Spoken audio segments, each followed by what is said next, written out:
Last 3 years have been very challenging for Zambia. Challenging because in the last 3 years we have had 3 presidential elections. And when you have presidential election, there's a lot of disruption that takes place in the economy. The last 3 years, we also have had challenges associated with the climate change. Climate change in the sense that it affected the energy sector. We also suffered at the third level commodity prices. You recall that in 2016, the average price of copper was around 4,000 kwacha. Now it's beginning to pick up. So what we have done, given that that platform was weak for 2016, is that we constructed what we're calling the Zambia Plus program. So we took a decision to undertake critical reforms. One, reforms in the energy sector. Reforms focusing on how do we get energy back as a key driver of the economy? What are the impediments? What are the hurdles to do that? One of the critical hurdles was the price at which we sell power to the consumer. That price was slowing down investment in the energy sector because it was not cost reflective. So we took the tough decision to remove the subsidies that were encompassed in the pricing of energy. And as a consequence, we have attracted a number of investors, particularly in the solar space, who are now looking at investing in Zambia. In particular, we had the tender towards the end of last year, which we called Scaling Up Solar. A company from France won the tender, and this year beginning to put in the 100 megawatts solar generation. And what is also encouraging is that the pricing for power, solar power, will be the lowest globally. You know that we are predominantly hydro. Probably 90% of our power generation is hydro-based.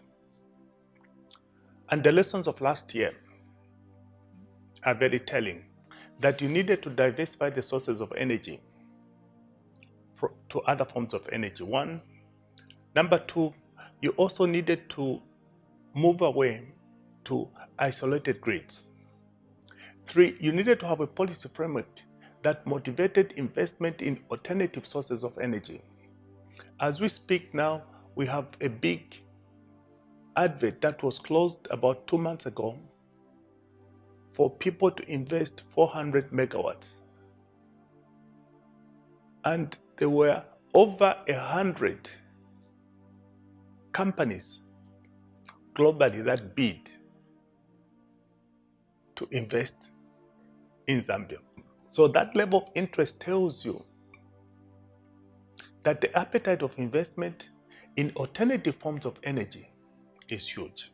The second reforms that we took were in the agriculture space. And because we focused on production, we have this year been able to produce a surplus for maize of 3.6 million tons compared to 1.1 million tons last year.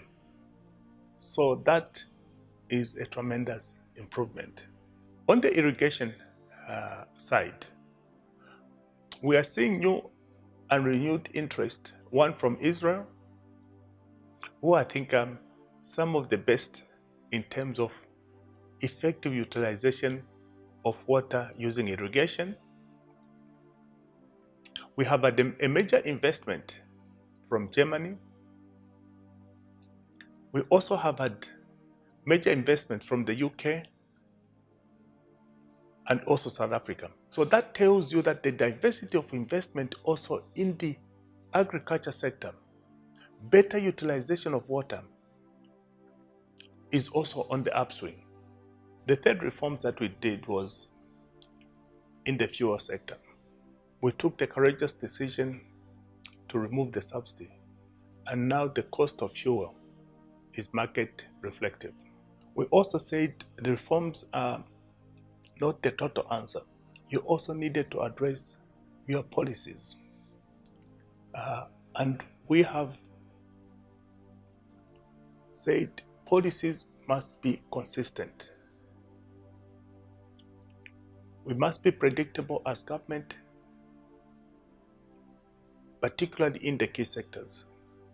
On the government side, we have also attended to paying the suppliers and reducing the arrears so that we're injecting cash in the economy. This has begun to create the necessary oxygen to stabilize the economy. So in the first half of 2017, we have witnessed stability in the economy.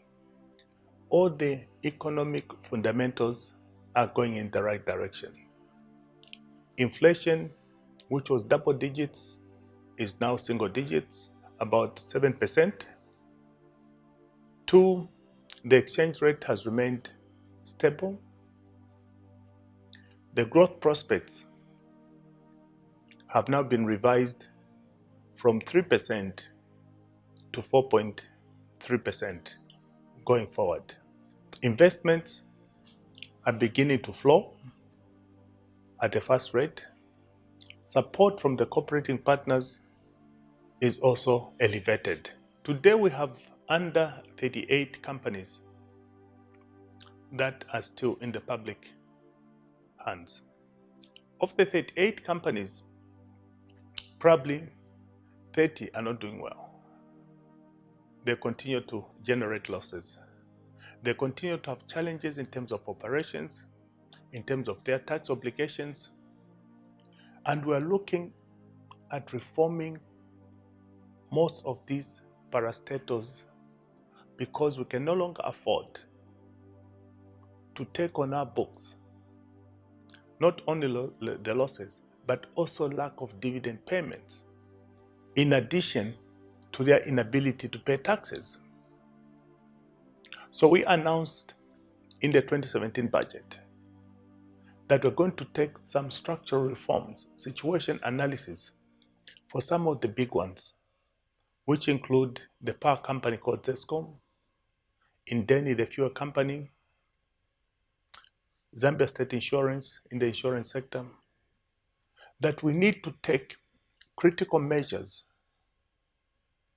to try and stop the bleeding of these companies and the dependency on treasury. We have had 2 critical investments in terms of transforming the cathode into wire.